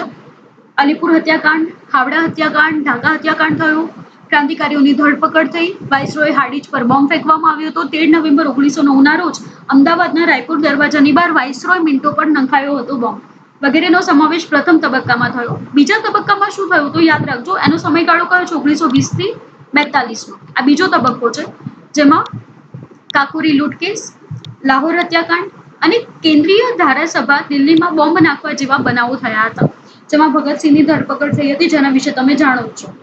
આ સઘળી જ પ્રવૃત્તિમાં સહભાગી બનીને ક્રાંતિકારીઓ વિશે તમે અગાઉના ધોરણમાં શીખી ગયા છો. બધી માહિતી પહેલા તમે મેળવી લીધી છે, જેની વાત કરવામાં આવી છે. ફોટોગ્રાફ જોઈ રહીએ. હાર્ડિંજની વાત કરી હતી, આ હાર્ડિંજનો ફોટોગ્રાફ છે, જોઈ શકો છો. આ શ્રી અરવિંદનો છે, જેના વિશે આગળ હવે પેરેગ્રાફમાં માહિતી મેળવીશું. આ હાર્ડિંજ છે, જેમના ઉપર બોમ્બ ફેંકવામાં આવ્યો હતો. હવે જુઓ, ગુજરાતમાં કયા ક્રાંતિકારી ચળવળ થઈ તેના વિશે. ગુજરાતના સશસ્ત્ર ક્રાંતિની ભૂમિકા તૈયાર કરનાર સર્વપ્રથમ નેતા કોણ છે? અરવિંદ ઘોષ, જેના વિશે મેં તમને હમણાં જ વાત કરી. અરવિંદ ઘોષ પાછળથી મહર્ષિ અરવિંદ તરીકે ઓળખાયા, જેમનો આશ્રમ સાઉથ ઇન્ડિયામાં છે, સાઉથમાં છે ભારતના, દક્ષિણમાં છે, હાલની તારીખમાં પણ આવેલો છે. મહર્ષિ અરવિંદનો આશ્રમ છે. એમનું આખું નામ અરવિંદ ઘોષ હતું, પરંતુ તેઓ પડદાની પાછળ રહેતા હતા. અરવિંદ ઘોષના ભાઈ બારિન્દ્ર કુમાર ઘોષ હંમેશા આગળ રહેતા હતા. સાલ છે 1902ની, યાદ રાખજો. 2 ભાઈઓ છે, કોણ? અરવિંદ ઘોષ અને બીજા છે બારિન્દ્ર ઘોષ, જેમાં પ્રથમ નેતા જે અરવિંદ ઘોષ હંમેશા પડદા પાછળ રહીને કામ કરતા હતા. તેમનો ભાઈ બારિન્દ્ર ઘોષ હંમેશા આગળ આવીને કામ કરતા હતા. આ બારિન્દ્ર કુમાર ગુજરાત આવ્યા, દક્ષિણ ભાગને ખૂંદી વળ્યા, એટલે બધે ફર્યા. તેમને છોટુભાઈ અને અંબુભાઈ પુરાણી જેવા સશક્ત સાથીદાર મળ્યા. આ ગુજરાતની વાત છે. એટલે અહીંયા આગળ બારિન્દ્ર કુમાર આવ્યા અને બધે ફર્યા, ગુજરાતના દક્ષિણ ભાગમાં અને બધે, જ્યાં છોટુભાઈ અને અંબુભાઈ પુરાણી તમને મળ્યા. નર્મદા કાંઠે સાકરિયા સ્વામી પણ મળ્યા. યાદ રાખજો, સાકરિયા સ્વામી તમને ક્યાંથી મળ્યા છે? તો નર્મદા કાંઠેથી. આ સ્વામી 1857ના સંગ્રામ સમયે ઝાંસીની રાણીની સાથે હતા. યાદ રાખજો, 1857ના સંગ્રામના સમયે ઝાંસીની રાણી સાથે કયા ગુજરાતના ક્રાંતિકારી હતા? તો નર્મદા કિનારે રહેતા સાકરિયા સ્વામી હતા, જેમને 1857ના સંગ્રામમાં ઝાંસીની રાણીને પણ મદદ કરી હતી. બારિન્દ્ર કુમારે વડોદરા, ચરોતર પ્રદેશ એટલે કે જે ખેડાનો પ્રદેશ છે તે, અમદાવાદ, મહેસાણા, આમ દરેક સ્થળે મધ્યમ વર્ગના યુવાનોને ક્રાંતિનો રંગ લગાડ્યો. આમ બારિન્દ્ર કુમારનું યોગદાન ખૂબ જ છે કે કઈ રીતે તેમને ગુજરાતમાં ક્રાંતિનો રંગ લગાડ્યો હતો લોકોમાં. આ સંદર્ભે અમદાવાદમાં રાયપુર દરવાજા બહાર, અહીંયા પ્રિન્ટિંગ મિસ્ટેક છે, રામપુર નથી રાયપુર છે, જે આગળ આપણે વાંચ્યું, બધાએ જોયું જ હશે. અમદાવાદમાં રાયપુર દરવાજા, ત્યાં વાઇસરોય મિન્ટોની બગી પર બોમ્બ નાખવાનો ક્રાંતિકારી બનાવ બન્યો હતો. એટલે જે બોમ્બ નાખવાનો ક્રાંતિકારી બનાવ છે તેની પાછળ પણ કોનો હાથ છે? તો બારિન્દ્ર ઘોષનો. કારણ કે બારિન્દ્ર ઘોષ ગુજરાત આવ્યા, અહીંના લોકોને, મધ્યમ વર્ગના યુવાનોને ક્રાંતિનો રંગ લગાડ્યો, જેના પરિણામ સ્વરૂપ રાયપુરના દરવાજાની બહાર વાઇસરોય મિન્ટો પર બોમ્બ નાખવામાં આવ્યો હતો. હવે ઇમ્પોર્ટન્ટ યાદ રાખજો. અરવિંદ ઘોષ વિશે ટૂંક નોંધ પૂછે કે ટૂંકમાં પૂછાય તો તેમને કઈ કઈ પ્રવૃત્તિ કરી છે તો યાદ રાખજો. ભવાની મંદિર નામનું એમને પુસ્તક લખ્યું, જેની અંદર ક્રાંતિની યોજના હતી. એ નામ વાંચીને લાગે કે ભવાની મંદિર કોઈ મંદિરની વાત હશે કાં તો માતાજીની વાત હશે, પણ વાસ્તવિકતામાં પુસ્તકની અંદર શું માહિતી હતી? તો ક્રાંતિની યોજના હતી. તેનો ગુજરાતી ભાષામાં અનુવાદ પણ થયો. ઉપરાંત દક્ષિણા સામયિકમાં તે છપાયું. કયા સામયિકમાં? દક્ષિણા. ક્રાંતિની યોજનાનો વિચાર ફેલાવવા માટે દેશી વનસ્પતિ દવાઓ, નહાવાનો સાબુ બનાવવાની રીત, કસરત, ગુલાબનો કિસ્સો, કાયદાનો સંગ્રહ વગેરે શીર્ષકવાળી પુસ્તિકા પ્રગટ થઈ. એટલે પુસ્તકનું હેડિંગ વાંચતા એવું લાગે કે આમાં દેશી વનસ્પતિ દવાઓ કેવી રીતે બને છે તેની માહિતી છે, નહાવાનો સાબુ કઈ રીતે બને છે તેનો રાસાયણિક પ્રયોગની વિગતો હશે, ગુલાબનો કિસ્સો તો કોઈ વાર્તા જેવું લાગે, પણ વાસ્તવિકતામાં પુસ્તકની અંદર તો ક્રાંતિની યોજનાઓ લખેલી હતી, જેથી આ પુસ્તકો પ્રગટ થયા, જેથી અંગ્રેજોને ખબર પડે નહીં. આ પુસ્તકોમાં બોમ્બ બનાવવાની રીત પણ હતી. કઈ રીતે બોમ્બ બનાવવામાં આવે છે તેની રીત પણ હતી. ચાંદોદ કરનાળી પાસે ગંગાનાથ વિદ્યાલયની સ્થાપના કરે. યાદ રાખજો, ક્યાં આગળ? ચાંદોદ અને કરનાળી પાસે કયું વિદ્યાલય સ્થપાયું છે? ગંગાનાથ વિદ્યાલય. જેમાં અંદરખાને ક્રાંતિકારી પ્રવૃત્તિ ચાલતી હતી. એટલે લાગે કે આ વિદ્યાલય છે જેમાં અભ્યાસ થતો હશે, પરંતુ ખરેખર વાસ્તવિકતામાં ક્રાંતિકારી પ્રવૃત્તિઓ કરવામાં આવતી હતી. ગુજરાતના ઘણા યુવાનો આ ક્રાંતિકારી પ્રવૃત્તિમાં જોડાયા. સરકારે તેમની સામે સખત પગલા ભર્યા, પરંતુ લડત અટકી નહીં. છેવટે સરકારને પણ લાગ્યું કે આ માત્ર દમન ચક્રથી શાસન ચાલશે નહીં. દમન કરીને તમે કોઈના ઉપર પણ સત્તા સ્થાપી શકશો ને એવું સરકારને પણ લાગ્યું હતું. હવે થોડા ફોટોગ્રાફ જોઈ લઈએ. આ શ્રી અરવિંદોનો ફોટો છે. મહર્ષિ અરવિંદ ઘોષ, એના વિશે મેં તમને કીધું ને, શ્રી અરવિંદ યુવાન અવસ્થાનો ફોટો છે અને આ વૃદ્ધાવસ્થાનો તેમનો ફોટો છે. મહર્ષિ અરવિંદ ઘોષ તરીકે ઓળખાય છે, જેમને સાઉથમાં પોતાનું આશ્રમ સ્થાપ્યું હતું. આ જોઈ શકો છો. બારિન્દ્ર ઘોષનો ફોટો છે. આ ફોટો કોનો છે? એમના જે ભાઈ હતા ને બારિન્દ્ર ઘોષ, એમનો ફોટો છે. આ જોઈ શકો છો તમે. આ છોટુભાઈ પુરાણી, જેના વિશે હમણાં આગળ પેરેગ્રાફમાં આપણે શીખ્યા. આ અંબાલાલ પુરાણીનો ફોટો છે. જોઈ શકો છો. શ્રી અરવિંદના અગ્રદૂત, આ કિરીટ ઠક્કરે લખેલું પુસ્તક છે જેનો ફોટોગ્રાફ છે. આ અંબુભાઈ પુરાણી કઈ રીતે બારિન્દ્ર ઘોષના સંપર્કમાં આવ્યા અને શ્રી અરવિંદના સંપર્કમાં આવ્યા અને દૂત બન્યા તેમના. આ યુનાઇટેડ કિંગડમનો, યુકેનો ફોટોગ્રાફ છે, જેના વિશે હવે માહિતી મેળવીશું. જુઓ, વિદેશોમાં ક્રાંતિકારી ચળવળ થઈ, જેમાં ભારતને અંગ્રેજોના શાસનમાંથી મુક્તિ અપાવવા માટે વિદેશોમાં પણ ક્રાંતિકારી ચળવળની શરૂઆત થઈ ગઈ હતી. ભારતમાં ઉદ્ભવેલી જે ઉગ્ર ક્રાંતિકારી પ્રવૃત્તિ જે છેક England, Canada, America, Germany, France, Burma, Malaya, Singapore, Afghanistan, Russia વગેરે દેશોમાં પ્રસરી હતી. ભારતમાં આપણે જોયું કે કઈ રીતે ક્રાંતિકારી પ્રવૃત્તિ થઈ, ગુજરાતમાં થઈ, કોણે ફેલાવી હતી, લોકોને, યુવાનોને ક્રાંતિકારી માર્ગે વાળ્યા હતા. હવે વાત કરીએ વિદેશોમાં, તો કયા કયા દેશોમાં ફેલાઈ? તો England, Canada, America, Germany, France, Myanmar એટલે કે Burma, Malaya, Singapore, Afghanistan, Russia. ખ્યાલ આવી ગયો? આટલા વિસ્તારમાં પ્રસરી હતી. 1 માર્કના સવાલમાં પૂછાય એટલે યાદ રાખજો. અહીંયા આગળ તમને જે નકશો આપ્યો છે, જેમાં પણ અલગ અલગ એરિયા દેખાડવામાં આવ્યા છે. જર્મની, ફ્રાન્સ, સ્કોટલેન્ડ છે, ઇંગ્લેન્ડ છે. આ જોઈ શકો છો. અહીંયા આગળ ઇંગ્લેન્ડ લખેલું છે. આ કેનેડા છે. આ નોર્થ અમેરિકા, ઉત્તર અમેરિકાનો ફોટો છે. આ જર્મનીનો છે. મેપમાં જોઈ શકો છો. આ જ્યાં તીર છે જર્મનીનો ફોટો છે. આ ફ્રાન્સનો ફોટો છે. આ મ્યાનમાર, તમને ખબર જ છે, ભારતમાં બાંગ્લાદેશની પાસે જ આવેલું છે મ્યાનમાર, જે ભારતનો પાડોશી દેશ છે. આ સિંગાપુર છે, અહીંયા આગળ આવેલું છે. મલેશિયાની નીચે આજુબાજુના એરિયા પણ જોજો, એટલે નકશામાં ખ્યાલ આવે કે સિંગાપુર ક્યાં આવેલું છે. આ અફઘાનિસ્તાન છે. પાકિસ્તાન પછી અફઘાનિસ્તાન આવે છે. આ રશિયા છે. રશિયા, ભારતની ઉપર ચીન, ચીનની ઉપર રશિયા આવેલું છે, એટલે યાદ રાખજો. પાઠ ઉપર જઈએ આપણે. श्यामजी कृष्ण वर्मा, मदनलाल धिंगरा, वीर सावरकर, लाला हरदयाल, उधम सिंह, राजा महेंद्र प्रताप, मैडम भिखाईजी कामा, सरदार सिंह राणा, मौलाना अब्दुल्ला, मौलाना बशीर, ચંપક રમણ પિલ્લાઈ, ડોક્ટર મથુરસિંહ ખુદાબક્ષ જેવા ક્રાંતિકારીઓ સંકળાયેલા હતા. આ બધા જ ક્રાંતિકારીઓ વિદેશમાં જઈ અને પ્રવૃત્તિ કરી હતી. નામ યાદ રાખજો કે વિદેશમાં ક્રાંતિકારી પ્રવૃત્તિ કરનાર વ્યક્તિઓના નામ લખો. વિદેશમાં ક્રાંતિકારી કઈ પ્રવૃત્તિ થઈ છે તેના વિશે તો વિદેશમાં થતી ક્રાંતિકારી પ્રવૃત્તિ દ્વારા ભારતની ક્રાંતિકારી પ્રવૃત્તિને વેગ મળ્યો, જેમાં ઇંગ્લેન્ડથી છુપી રીતે રસોઈયાના બિસ્તરામાં પિસ્તલો એટલે કે શસ્ત્રો ભારત મોકલતા હતા. ભારતમાં શસ્ત્રો કેવી રીતે આવતા હતા તો યાદ રાખજો, ઇંગ્લેન્ડથી છુપી રીતે રસોઈયાના બિસ્તરામાં એ લોકો શસ્ત્રો મોકલતા હતા. એટલે રસોઈનો સામાન લાગે પણ વાસ્તવિકતામાં તો એ સામાનની અંદર શું હતા? શસ્ત્રો હતા. ક્રાંતિકારીઓની ટીકા કરનાર અંગ્રેજ વિલિયમ બાયલીની મદનલાલ ધીંગરાએ હત્યા કરી હતી. અહીંયા આગળ ફોટોગ્રાફ પણ આપ્યા છે બધાના, જોતા રહેજો. વીર સાવરકરનો ફોટો છે, મદનલાલ ધીંગરા અને ઉધમસિંહનો પણ ફોટો છે. મદનલાલ ધીંગરાએ કોની હત્યા કરી તો વિલિયમ બાયલીની. 1907માં અમેરિકાના કેલિફોર્નિયામાં ઇન્ડિયન ઇન્ડિપેન્ડન્સ લીગની સ્થાપના થઈ. યાદ રાખજો, ઇન્ડિયન ઇન્ડિપેન્ડન્સ લીગ ક્યાં સ્થપાઈ? 1907માં અમેરિકાના કેલિફોર્નિયામાં, જેનું પાછળથી લાલા હરદયાલે ગદર પાર્ટી નામ આપ્યું. લાલા હરદયાલે ગદર પાર્ટી નામ કોનું આપ્યું છે તો ઇન્ડિયન ઇન્ડિપેન્ડન્સ લીગનું, જેની સ્થાપના 1907માં થઈ છે કેલિફોર્નિયામાં.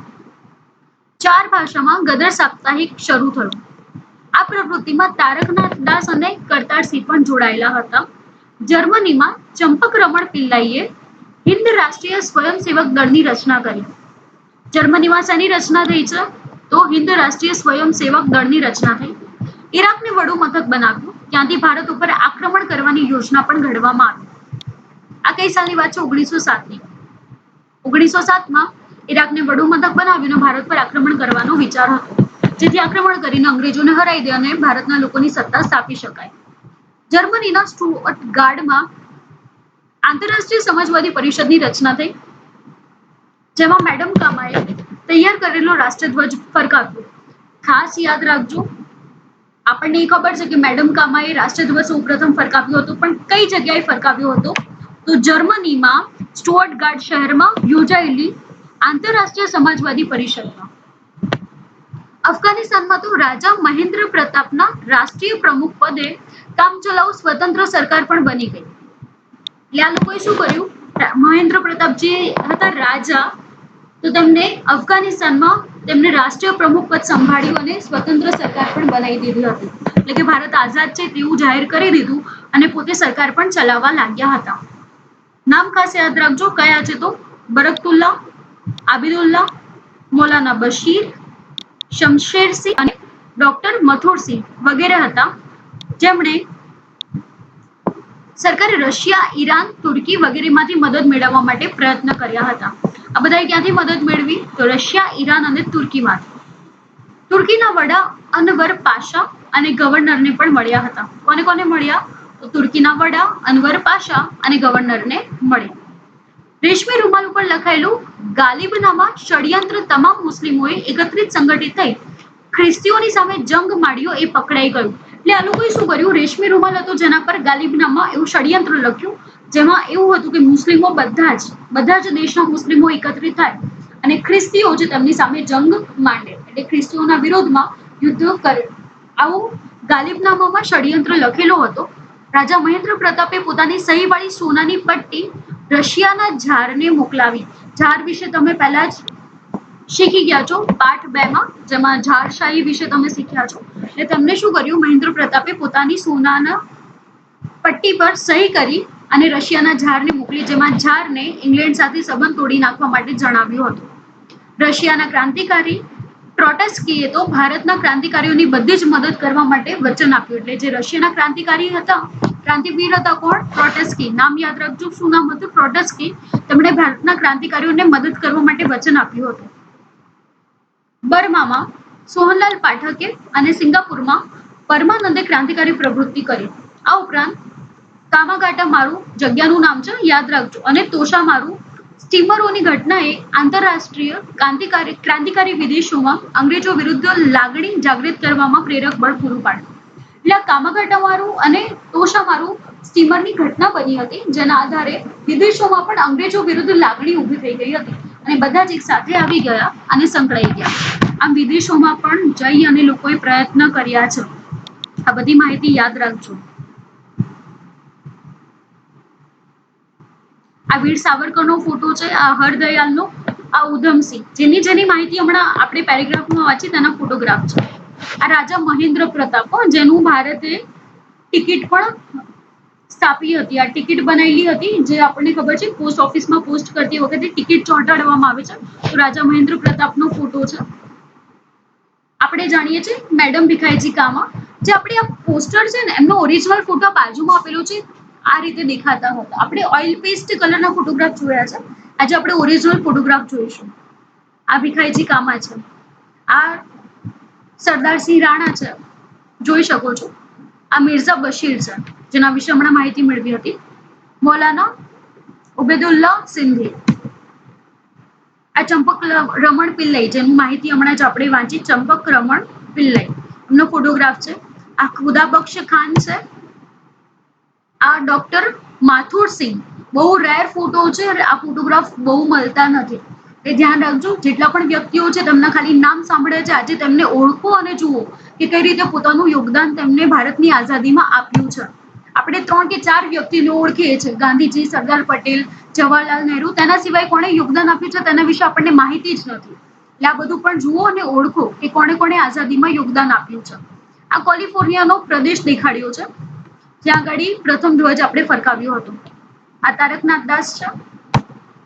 આ કરતાર સિંહ છે, જેના વિશે હમણાં જ આપણે નામ સાંભળ્યું હતું. આ અબ્દુલ હફીઝ મોહમ્મદ બરકતુલ્લા, નામ લાંબુ છે, મોહમ્મદ બરકતુલ્લા તરીકે જ ઓળખાય છે. આ ટ્રોટસ્કી, હમણાં જે શબ્દ સાંભળ્યો હતો ને ટ્રોટસ્કીએ, બરોબર, ટ્રોટસ્કીએ વચન આપ્યું હતું મદદ કરવા માટે. રશિયાના ક્રાંતિવીર ટ્રોટસ્કી, યાદ રાખજો. આ શહીદ સોહનલાલ પાઠક. આ કામાઘાટુમારુ કાંડ છે. વિકિપીડિયા ઉપર આની ડિટેલ વધારે તમને મળશે, જેમાં સ્ટીમર ઉપર કોઈ ઘટના બની હતી તેના વિશે રજૂ કરવામાં આવ્યું છે, જેનો ફોટોગ્રાફ છે. આ લોર્ડ મિન્ટો છે, જેનો ફોટોગ્રાફ ફરીથી આપણે જોઈએ છે. આ જોન મોર્લી છે, જેના વિશે માહિતી મેળવીશું. ગોપાલ કૃષ્ણ ગોખલેનો ફોટો છે. આ ઓરિજિનલ ફોટોગ્રાફ છે બધા. વાત કરીએ પાઠ ઉપર અને માહિતી મેળવીએ તો ભારતમાં રાષ્ટ્રીય અને ઉગ્ર ક્રાંતિકારી ચળવળના ઇતિહાસમાં દેશદાઝથી ભરેલા 18 થી 24 વર્ષની વય ધરાવતા યુવાનો હતા, જે મોતને મુઠ્ઠીમાં લઈ અને સાહસ કરી રોમાંચક કાર્ય કરતા અને પાર પાડતા. પકડાઈ જાય તો હસ્તે મુખે ફાંસીએ ચડવા અને ઇન્કલાબ જિંદાબાદ, વંદે માતરમના ગગનભેદી નારા સાથે ચડી જતા હતા. આ રીતે મા ભૂમની આઝાદી ઉમદા ધ્યેય માટે વીરગતિ પણ પામતા હતા. તે આપણે જોયું તો ભગતસિંહના કેસમાં કે કઈ રીતે નાની ઉંમરમાં જ તેમને ફાંસી આપવામાં આવી અને છતાં પણ તેમના મોઢામાં ઇન્કલાબ જિંદાબાદ અને વંદે માતરમના નારા હતા. આમ તેમનામાં ઊંચી દેશભક્તિ, ત્યાગ અને બલિદાન આપ્યા છે, તે યુવા પેઢીએ સદાય સુધી પ્રેરણા આપતા રહેશે. આ બધું એટલા માટે શીખ્યા છે કે આ લોકોએ પોતાના જીવનને સમર્પિત કર્યું છે, જેના લીધે આપણને આટલી કિંમતી આઝાદી, સ્વતંત્રતા મળી છે. એટલે યાદ રાખજો. મોલે મિન્ટોના સુધારા છે 1909માં.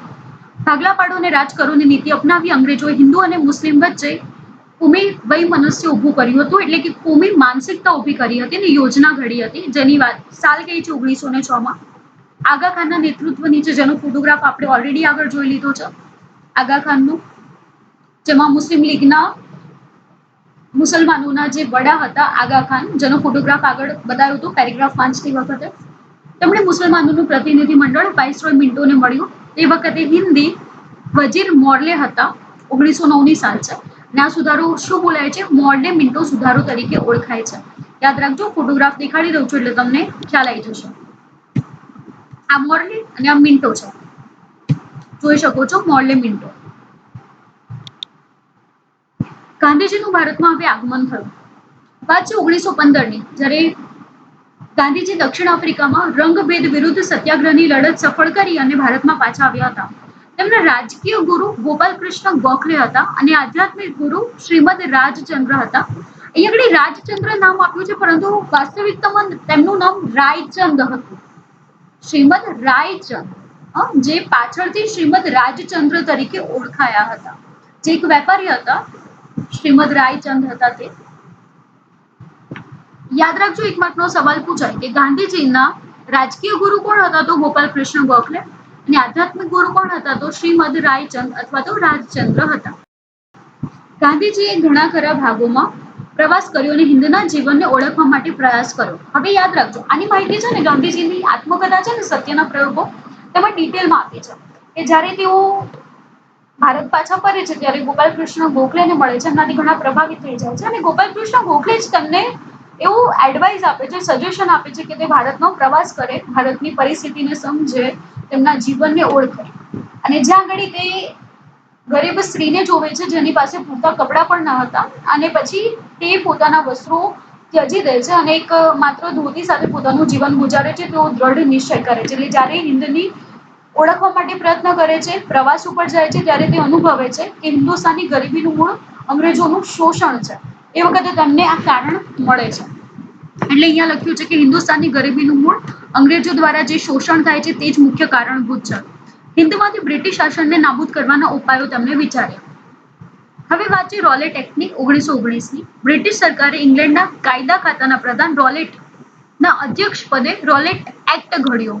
1919 સાલ છે, યાદ રાખજો. રોલેટ એક્ટ ક્યારે ઘડવામાં આવ્યો છે? 1919માં.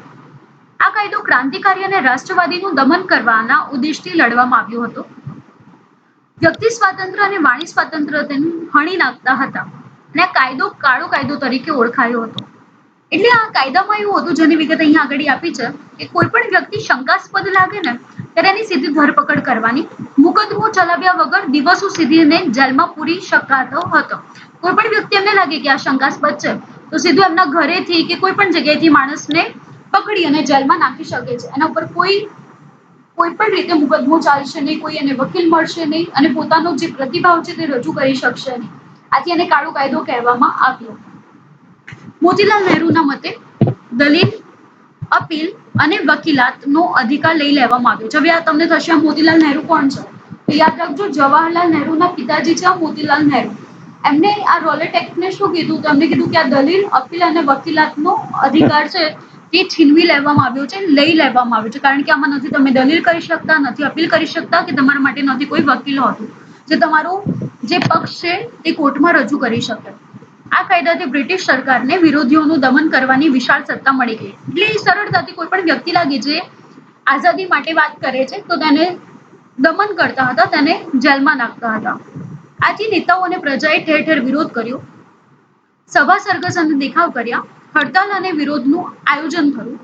ગાંધીજીની દિલ્હી સરકાર ધરપકડ કરી. દિલ્હીમાં સરકારે શું કર્યું? ગાંધીજીની ધરપકડ કરી. પંજાબમાં ડોક્ટર સત્યપાલ અને ડોક્ટર કિચલુની ધરપકડ કરતા આંદોલન વધારે ઉગ્ર થયું. જ્યારે પંજાબમાંથી ડોક્ટર સત્યપાલ અને કિચલુની પણ ધરપકડ થઈ એટલે વધારે ઉગ્ર આંદોલન થયું અને સરકારે દમનનો દોર છૂટો મૂક્યો. એ વધારેમાં વધારે પ્રમાણમાં દમન કર્યું. હવે સાંભળજો, આ રોલેટ એક્ટના લીધે જલિયાવાલા બાગનો હત્યાકાંડ સર્જાયો છે.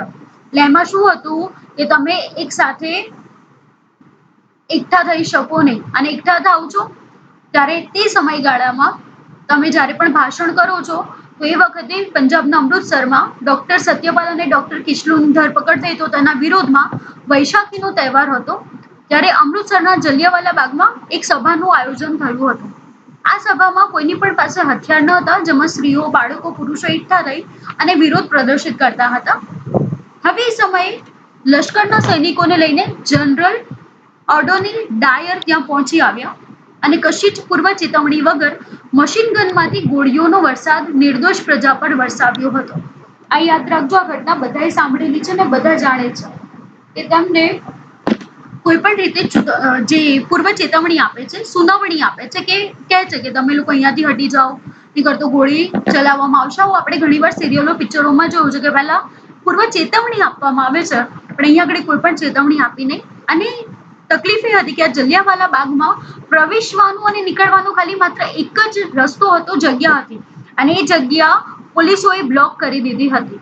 એક સાંકડો માર્ગ હતો અને ત્યાંથી તેમણે સંખ્યાબંધ લોકો પર ગોળીબાર શરૂ કર્યો હતો. અહેવાલ જે હતો એના મુજબ 379 લોકો માર્યા ગયા હતા અને 1200 ઘવાયા હતા. આવું અહેવાલ રજૂ કર્યો હતો અંગ્રેજોએ, જેમાં આટલી સંખ્યા બતાવી હતી. પરંતુ વાસ્તવિકતામાં અંગ્રેજો એ જે કીધું હતું તેનાથી ઉલટું હતું. કોંગ્રેસે જે તપાસ સમિતિ નીમી હતી તેમાં 1000 માણસો માર્યા ગયા હતા. બ્રિટિશ સરકાર વતી તપાસ કરનાર હન્ટર કમિશન હતી. એટલે આની જે તપાસ કરી હતી કેમ કે આટલો બધો વિરોધ થયો, આવી રીતે પૂર્વ ચેતવણી આપ્યા વગર જ ગોળીબાર કર્યો, તેના તપાસ માટે હન્ટર કમિશન થયું, જેમને જનરલ ડાયરનો બચાવ કર્યો અને એવું કીધું કે આ તો અજાણતા થઈ ગયેલી પ્રામાણિક ભૂલ છે, જેને ક્ષમ્ય ગણવી જોઈએ, એટલે કે માફ કરવી જોઈએ. એટલે આને શું કીધું કે પ્રામાણિકપણે અજાણતા થયેલી ભૂલ છે. અને બીજી તરફ ડાયરને ઇંગ્લેન્ડમાં પાછો મોકલ્યો. તમને નવાઈ લાગશે, જ્યારે જનરલ ડાયર ઇંગ્લેન્ડમાં જાય છે ત્યારે તે લોકો આજે જલિયાવાલા બાગનો હત્યાકાંડ થયો છે, આટલા બધા નિર્દોષ લોકોને પૂર્વ ચેતવણી વગર મારી નાખ્યા છે, જેમાં સ્ત્રીઓ બાળકો પણ હતા. તેમને 2000 રૂપિયા પાઉન્ડનું, 2000 જે પાઉન્ડ થાય છે, આપણે અહીંયા આગળ રૂપિયામાં કન્વર્ટ કરીએ તો પાઉન્ડની કિંમત શું થાય છે, વધી જાય છે. એ યાદ રાખજો, 2000 પાઉન્ડ લખજો, રૂપિયાના લખતા. અહીંયા શું આપ્યું છે 2000 પાઉન્ડમાં, અને તલવાર આપીને સન્માન કરાયું હતું. કોને સન્માન કરાયું છે? જનરલ ડાયરને. આખો હત્યાકાંડ 3 માર્ક કે 4 માર્કમાં પૂછાઈ શકે છે, એટલે યાદ રાખજો. આમ હિન્દુની પ્રજાને જબરજસ્ત આઘાત લાગ્યો કે આ અમાનવીય હત્યાકાંડ હતો, અને ગાંધીજી અંગ્રેજો પરત્વે રહી સહી શ્રદ્ધા પણ ડગી ગઈ. એટલે ગાંધીજીને હતું કે અંગ્રેજો આટલું બધું વિરોધ જે કરવામાં આવે છે તો ઉગ્ર સ્વરૂપ ધારણ નહીં કરે, કે આવી રીતે નિર્દોષ લોકોને નહીં મારે, એવી જે શ્રદ્ધા હતી તે તૂટી ગઈ. અને એ પછી પણ જનરલ ડાયરને જે રીતે સન્માન આપવામાં આવ્યું, જેથી તેમની જે શ્રદ્ધા હતી તે ડગી ગઈ હતી. આ બનાવે આખા દેશમાં રાષ્ટ્રીય એકતાને સ્થાપવામાં મહત્વનો ભાગ ભજવ્યો, અને આ અસહકારના ભાવિ આંદોલનની ભૂમિકા પણ આ હત્યાકાંડે પૂરી કરી. એટલે આના પછી જ અસહકાર આંદોલન શરૂ થયું હતું, જેના વિશે આપણે આગળ માહિતી મેળવવાની છે. આ ગોપાલ કૃષ્ણ ગોખલે છે. આ શ્રીમદ રાજચંદ્ર, જે ગાંધીજીના આધ્યાત્મિક ગુરુ છે ને, એમનો ફોટોગ્રાફ છે. ઘણાએ જોયો હશે. આ રોલેટ એક્ટ જેમને ઘડ્યો હતો તેમનો ફોટોગ્રાફ છે. આ રોલેટ એક્ટે જે કાયદો પસાર કર્યો ને, એનો ઓરિજિનલ ફોટો છે. જેને બ્લેક બિલ, કાળો કાયદો જે આપણે કીધો છે ને, એના માહિતી છે, અહીંયા જોઈ શકો છો. લખ્યું છે કે બ્લેક બિલ નંબર 1 પાસ્ડ. જોઈ શકો છો અહીંયા આગળ વિગતો. 1919 ની વિગત છે. આ મોતીલાલ નહેરુ, જવાહરલાલ નહેરુના પિતા. ચિત્તરંજન દાસ, જેના વિશે આપણે માહિતી મેળવી હતી. આ રવિન્દ્રનાથ ટાગોર હતા. એમનું જીવન જોઈ શકો છો. આ બાળપણનો ફોટો છે ટાગોરનો, આ યુવાવસ્થાનો, અને આ વૃદ્ધાવસ્થાનો ફોટો. બધા વૃદ્ધાવસ્થાનો ફોટો તો જોઈ લો છે, યુવાવસ્થા અને બાળપણનો ફોટો નથી જોયો, તો આ ફોટો છે. આ ચૌરી ચોરા જે હત્યાકાંડ થયું છે, જેના વિશે છે, ખેડામાં જે હત્યાકાંડ થયું છે તેના વિશેનું જગ્યા દર્શાવવામાં આવી છે. ચિત્તરંજન દાસનો ફોટો છે. અસહકાર આંદોલન વિશે માહિતી મેળવી લઈએ. ખિલાફત આંદોલન થયું હતું તેના વિશે પણ જોઈ લઈએ. પ્રથમ વિશ્વયુદ્ધ દરમિયાન તુર્ક જર્મનીના પક્ષમાં જોડાયું હતું, જેના વિશે તમે આગળ પાઠમાં શીખી ગયા છો. ઇંગ્લેન્ડના વિજય પછી સંધિ કરવામાં આવી, અને શરતો અત્યંત કડક અને અન્યાયી હતી. તુર્કીનો સુલતાન એ વખતે ઇસ્લામ ધર્મનો ખલીફા હતો, એટલે કે વડા હતા. જે તુર્કી જર્મનીમાં જોડાયું હતું ને જે વિરોધ થયો હતો, તો યાદ રાખજો, ઇસ્લામનો ખલીફા તે વખતે તુર્કીનો જે સુલતાન હતો તે હતો. અને આ કડક શરતો જે લદાયેલી હતી તેનો વિરોધ તેમણે કર્યો, અને હળવી કરવા માટે ભારતમાં ચળવળ થઈ, જે ખિલાફત આંદોલન કહેવામાં આવે છે. ખિલાફત ચળવળ કહેવામાં આવે છે. પ્રથમ વિશ્વયુદ્ધ વખતે તુર્કીના સુલતાનની સામે જે કડક શરતો આપવામાં આવી હતી તેનો વિરોધ ભારતમાં થયો. આ વિરોધને શું બોલાશે? ખિલાફત ચળવળ. એટલે યાદ રાખજો, ભારતમાં ખિલાફત ચળવળ મુસ્લિમ ધાર્મિક વડા ખલીફા જે હતા તેમના માટે, તેમના પક્ષમાં થયો છે. અલી ભાઈઓ, મૌલાના શૌકત અલી અને મૌલાના મોહમ્મદ અલી આંદોલનના મુખ્ય નેતા હતા. અને હિન્દુ મુસ્લિમની એકતાના ખ્યાલથી ગાંધીજીએ કોંગ્રેસે આ આંદોલનને ટેકો આપવા માટે અનુરોધ કર્યો. કારણ કે જો એ લોકો આ ખિલાફત આંદોલનમાં ટેકો આપે છે તો આપોઆપ હિન્દુ અને મુસ્લિમ વચ્ચે સારા સંબંધો ઉભા થાય. આ હેતુથી ગાંધીજીએ કોંગ્રેસે આ આંદોલનને ટેકો આપ્યો છે અને અનુરોધ કર્યો. કોંગ્રેસના ટેકાથી આંદોલન વ્યાપક બન્યું, એટલે કે બધે ફેલાયું. હવે વાત છે અસહકારના આંદોલનની, જે 1920ની સાલમાં થયું હતું ડિસેમ્બરમાં. કે અસહકારનું આંદોલન ડિસેમ્બર 1920માં નાગપુરના અધિવેશનમાં બહાલી મળી, એટલે કે રજૂ કરવામાં આવ્યું હતું. હવે બ્રિટિશ સામ્રાજ્યના નેજા હેઠળ સ્વશાસનના બદલે સ્વરાજ્ય જ જોઈએ. એટલે આપણને જે સ્વશાસન જોઈતું હતું તેના બદલે હવે સ્વરાજ્ય, એટલે કે સત્તા જોઈએ છે, એવી બુલંદ માગણી થઈ. હવે એનું રચનાત્મક પાસું શું છે તો સમજવું. આંદોલન હકારાત્મક પાસું. તો હકારાત્મક પાસામાં પોઝિટિવિટી જોઈએ તો હિન્દુ અને મુસ્લિમ એક થઈ ગયા હતા, કારણ કે ખિલાફત આંદોલન પણ તે સમયગાળામાં થયું, જેમાં કોંગ્રેસ પણ પક્ષમાં હતું. સ્વદેશી ચીજ વસ્તુનો આગ્રહ હતો. ઘેર ઘેર રેટિયા ફરતા થયા. ગાંધીજી જે રેટિયો તમે જોયો હશે ફેરવતા તે ઘરે ઘરે પહોંચી ગયો હતો. ટિળક સ્વરાજ્ય ફંડમાં યાદ રાખજો 1 કરોડ રૂપિયા એકઠા થયા. એ વખતના સમયમાં 1 કરોડ એટલે બહુ જ મોટી રકમ થાય છે.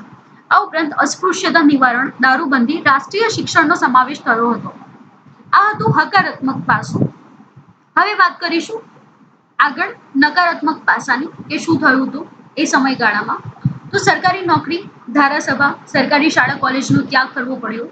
સરકારી અદાલતો, સ્થાનિક સ્વરાજ્યની સંસ્થામાં નિમાયેલા સભ્યોએ રાજીનામા આપી દીધા. વિદેશી કાપડ, માલનો બહિષ્કાર, સરકારી સમારંભો, એલકાવો વગેરેનો ત્યાગ કરવો જેવા અનેક કાર્યક્રમો તે વખતે પણ થયા હતા. એટલે આ રીતે પણ અલગ અલગ કાર્યક્રમો કરવામાં આવ્યા હતા. હવે વાત છે આગળ અસહકાર આંદોલનમાં જે કાર્યક્રમો થયા છે તેના વિશે આગળ માહિતી આપી છે. જે અધિવેશનો સ્થપાયા છે તેના વિશે, કોણે કઈ રીતે વિરોધ કર્યો તેના વિશે રજૂ કરવામાં આવ્યું છે.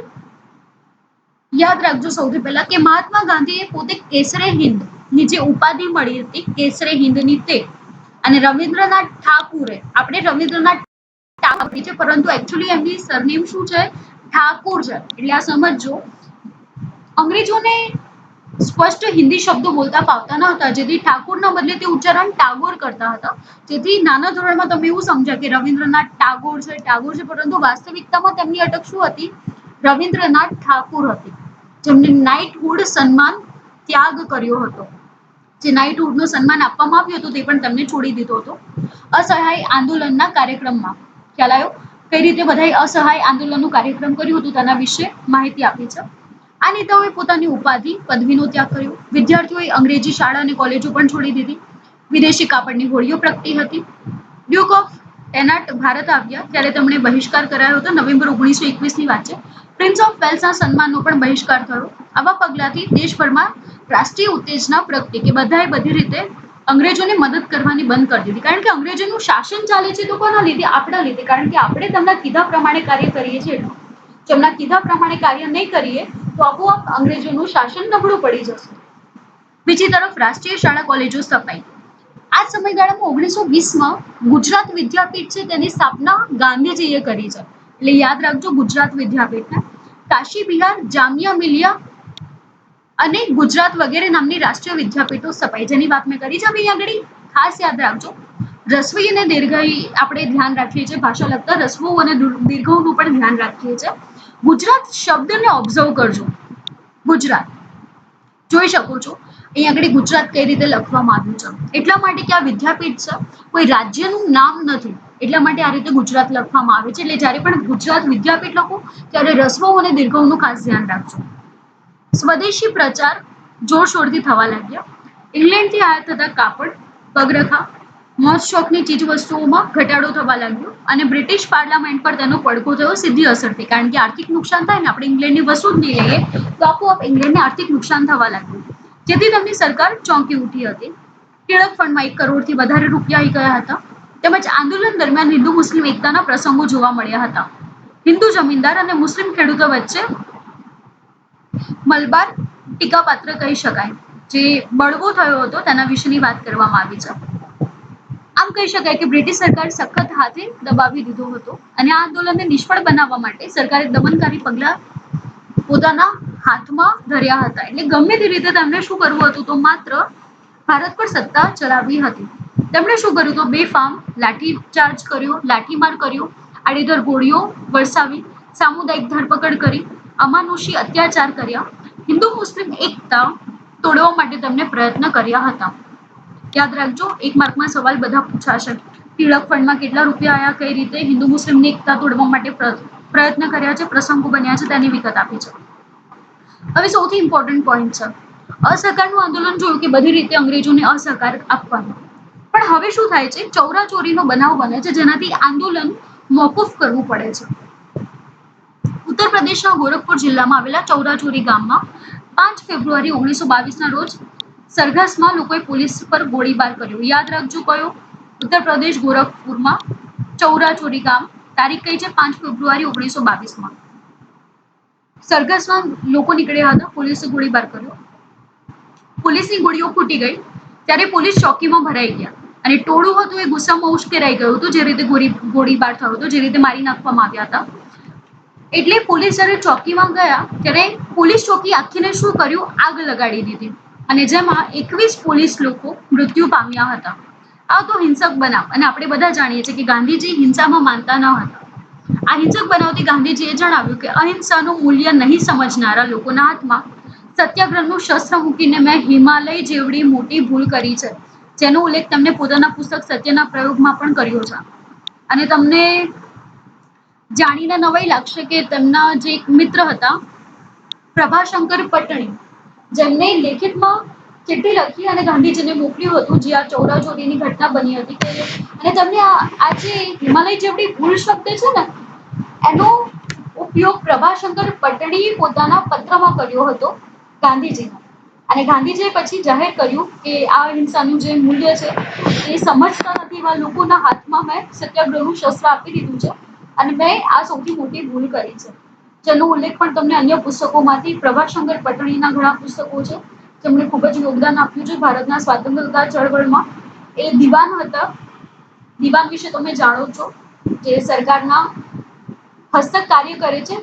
દિવાની ઉપાધિ આપવામાં આવે છે. દિવાન હોય છે તે રાજાઓનું જે કાર્ય હોય છે ને એના અંડરમાં કામ કરે છે. એટલે બધી સત્તા રાજા સંભાળે છે, પરંતુ જે મેનેજમેન્ટ કરવાનું છે, વહીવટ કરવાનો હોય છે, તેનો કાર્યભાર બધો દિવાન સંભાળે છે.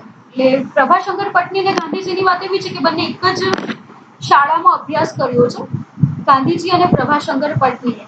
ત્યાં હિસ્ટ્રી પણ બહુ સરસ છે, જેની માહિતી તમને પુસ્તકમાં મળી જશે. આમ ગાંધીજીએ યાદ રાખજો, અહિંસાનું મૂલ્ય નહીં સમજનારા લોકોના હાથમાં સત્યાગ્રહનું શસ્ત્ર મૂકીને હિમાલય જેવડી મોટી ભૂલ કરી છે. આવું વિધાન ક્યારે રજૂ કર્યું? ચૌરાચોરીનો જે બનાવ બન્યો હતો તેમાં રજૂ કર્યું હતું. આમ અસહકારનું આંદોલન તત્કાળ પાછું ખેંચવામાં આવ્યું. અસહકારના આંદોલનનું મહત્વ અને તેની અસર શું છે? તો યાદ રાખજો, આંદોલન પોતાના હેતુ પ્રાપ્ત કરવામાં સફળતા મળી ન હતી, પરંતુ તેના નકારાત્મક અને રચનાત્મક કાર્યક્રમો દ્વારા અધિકારો પ્રત્યે સભાન કર્યા. જે મેં આગળ જ તમને કીધું હતું, હકારાત્મક પણ હતા, હકારાત્મક અથવા રચનાત્મક બોલો, અને બીજું હતું નકારાત્મક. આમ વિરોધી વાતાવરણ હતું. હવે એક વસ્તુ જ વિચારો, જે લોકો નોકરી કરે છે ને એ બધું કરે છે, નોકરી છોડી દેશે, વિદ્યાર્થીઓ અભ્યાસ છોડી દેશે, તો ઘર કેવી રીતે ચાલશે? આમ ઘણી નકારાત્મક અસરો પણ હતી. પણ આ અન્યાયના વિરુદ્ધ સંઘર્ષની ભાવના પ્રબળ હતી, એટલે બધાને વિરોધ કરવો હતો, બધાએ સંઘર્ષ કર્યો અને બધા જ વર્ગમાં રાજકીય જાગૃતિ આવી ગઈ હતી. આમ આપણે ઉપર જોયું એમ બે અસરો હતી, એક હકારાત્મક અને બીજી હતી નકારાત્મક. હકારાત્મક બદલે તમે રચનાત્મક પણ વાપરી શકો છો શબ્દ. સ્વરાજ્ય માટેની તેમની શ્રદ્ધા હવે અડગ બનવા લાગી. લોકોમાં લાઠી દંડ અને જેલનો ભય દૂર થયો. લોકોને બીક નથી લાગતી. લાઠી મારવામાં આવતી હતી, દંડ કરવામાં આવતો હતો, જેલમાં પૂરવામાં આવતા હતા. સ્ત્રીઓએ પણ રાષ્ટ્ર સેવામાં આગળ આવ્યા. કોંગ્રેસે લોકોની સંસ્થા બની. દેશમાં રાષ્ટ્રીય શિક્ષણ આપતી શાળા શરૂ થઈ અને અંગ્રેજીના સ્થાને હવે કઈ ભાષાને મહત્વ મળ્યું છે? હિન્દી. રાષ્ટ્રીય આંદોલન અત્યાર સુધીમાં શહેરો, નગરો તેમજ બુદ્ધિજીવી પૂરતું સીમિત હતું. તે હવે ગામડે ગામડે ને સામાન્ય જનતામાં પણ ફેલાયું. એટલે માત્ર શહેરો પૂરતું ન હતું, બધી જ જગ્યાએ વિરોધ થવા લાગ્યો હતો. સ્વરાજ્ય પક્ષ લોકોમાં આવેલી રાજકીય જાગૃતિને ટકાવવા માટે અસહકારની લડત મોકૂફી બાદ ચિત્તરંજન દાસ મુનશી અને મોતીલાલ નહેરુએ સ્વરાજ્ય પક્ષની રચના કરી. યાદ રાખજો, સ્વરાજ્ય પક્ષ કોને બનાવ્યો છે? તો ચિત્તરંજન દાસ મુનશી અને મોતીલાલ નહેરુ, જે જવાહરલાલ નહેરુના પિતાજી છે તેમને. તેમનો હેતુ હતો કે ધારાસભામાં પ્રવેશી અને સરકારની અયોગ્ય નીતિનો વિરોધ કરવાનો. સ્વરાજ્ય પક્ષના સ્થાપકોએ ગાંધીજીને અસ્પૃશ્યતા નિવારણ, હિન્દુ મુસ્લિમ એકતા, રેટિયાને ગુમતા કરવા, નશાબંધી જેવા રચનાત્મક કાર્યક્રમોનો સ્વીકાર કર્યો હતો. ખાસ યાદ રાખજો, નવેમ્બર 1923ની વાત છે કે આ સમય યોજાયેલી ધારાસભાની ચૂંટણીમાં સ્વરાજ્ય પક્ષે પણ ઝુકાવ્યું. એટલે સ્વરાજ્ય પક્ષે ધારાસભામાં ચૂંટણીમાં પોતે પોતાનો પક્ષ રજૂ કર્યો. જેમ આપણે જોઈએ છે અત્યારે ચૂંટણીમાં અલગ અલગ પક્ષ હોય છે. આમ આદમી પાર્ટી છે, અપક્ષ પણ વ્યક્તિ ઉભું રહે છે, ભાજપ છે, કોંગ્રેસ છે. એ વખતે ધારાસભાની ચૂંટણીમાં પણ ઉભું રહ્યું તો સ્વરાજ્ય પક્ષ ઉભા રહ્યા. કેન્દ્રીય ધારાસભા અને કેટલાક પ્રાંતોની ધારાસભામાં સ્વરાજ્ય પક્ષ ઉમેદવારી ચૂંટાઈ આવી અને સ્પષ્ટ બહુમતી મળી. બંગાળ પ્રાંતમાં બહુમતી મળી નહીં, છતાં એક મોટા અને મજબૂત પક્ષ તરીકે તે સામે આવ્યો. કેન્દ્રીય ધારાસભાના પક્ષના નેતા તરીકે મોતીલાલ નહેરુ અને બંગાળ પ્રાંતના નેતા તરીકે કોણ આવ્યું છે? ચિત્તરંજન દાસની વરણી થઈ, એટલે કે તેઓ ચૂંટાયા હતા. આમ સ્વરાજ્ય પક્ષમાં સરકારી અંદાજપત્ર ખરડાને નામંજૂર કરી સરકારની અન્યાયી નીતિનો વિરોધ કર્યો. એટલે એમને શું કામ કર્યું? સ્વરાજ્ય પક્ષે સરકારી જે અંદાજપત્ર હતા એટલે કે જે બજેટ બને તે જે ખરડા હતા તે ખરડા તમને ખબર જ છે કે જ્યારે કોઈ કાયદો બનવાનો હોય ત્યારે ધારાસભામાં રજૂ થાય ત્યારે ખરડો કહેવાય છે અને પછી રાષ્ટ્રપતિ સહી કરે ત્યારે શું બની જાય છે? કાયદો. પણ આ પહેલાના સમયની વાત છે એટલે જ્યારે કાયદો નથી બનતો એ પહેલા એને શું બોલાય છે? ખરડો બોલાય છે. કે ખરડાને નામંજૂર કરવા માટે અને અન્યાયી નીતિનો વિરોધ કરવામાં આવ્યો. પ્રજાના પ્રશ્નો તરફ સરકારને ધ્યાન આપવાની ફરજ પડી. આમ સ્વરાજ્ય પક્ષની કામગીરીના કારણે સરકારને સાયમન કમિશનને 2 વર્ષ વહેલું નીમવું પડ્યું. એટલે સરકારનું આજે સાયમન કમિશન છે તે એમનો નિશ્ચિત સમયગાળા કરતા 2 વર્ષ પહેલા નીમવામાં આવ્યું હતું.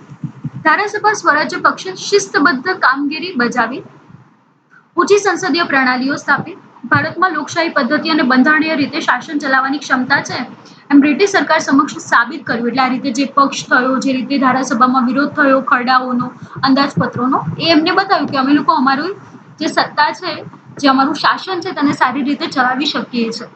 આવી સુંદર કામગીરીના પરિણામે હિન્દનો શિક્ષિત વર્ગ સ્વરાજ્ય પક્ષ તરફ આકર્ષાયો. કારણ કે તેમને થયું કે એજ્યુકેટેડ જે લોકો હતા તેમને ખબર પડી કે કઈ રીતે આપણે અંગ્રેજોનો વિરોધ કરી શકીશું અને કઈ રીતે પોતે સત્તા મેળવી શકીશું. આમ લોકોમાં રાષ્ટ્રીય જાગૃતિનો ફરીથી સંચાર થયો એટલે કે પુનઃ સંચાર થયો. સ્વરાજ્ય પ્રાપ્તિને વધુ નજીક લાવવા માટે ખૂબ અગત્યનો ભાગ ભજવવામાં આવ્યો હતો.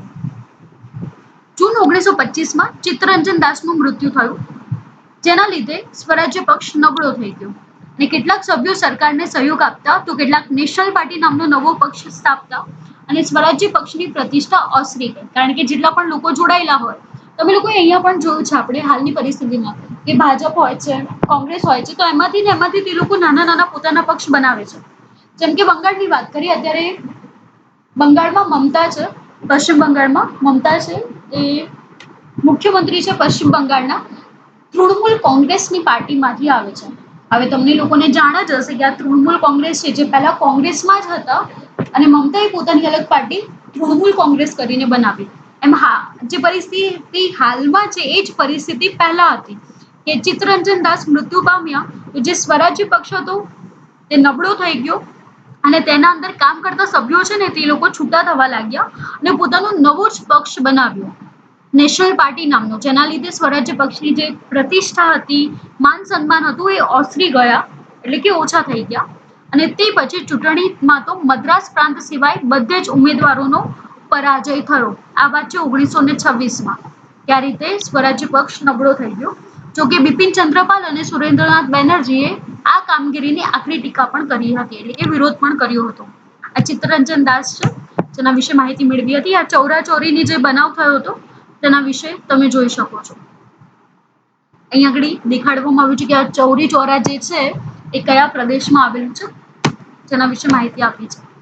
આમ અહીં આગળ જોઈ શકો છો કઈ રીતે લોકો સંકળાયેલા હતા, કઈ રીતે પોતાનું યોગદાન આવ્યું છે, તેના વિશે આપણે માહિતી મેળવી. અહીંયા આ પાઠ પૂરો થાય છે. પાઠ થોડો લાંબો છે, 1 માર્કના સવાલ જવાબ ને બધું બહુ બધું છે, પરંતુ આ આપણો ઇતિહાસનો એવો ભાગ છે જે આપણે સમજવો અને જાણવો જરૂરી છે કે કેટલા સંઘર્ષ પછી આપણને સ્વતંત્રતા મળી છે અને કઈ રીતે આપણે એને જાળવી શકીએ છીએ.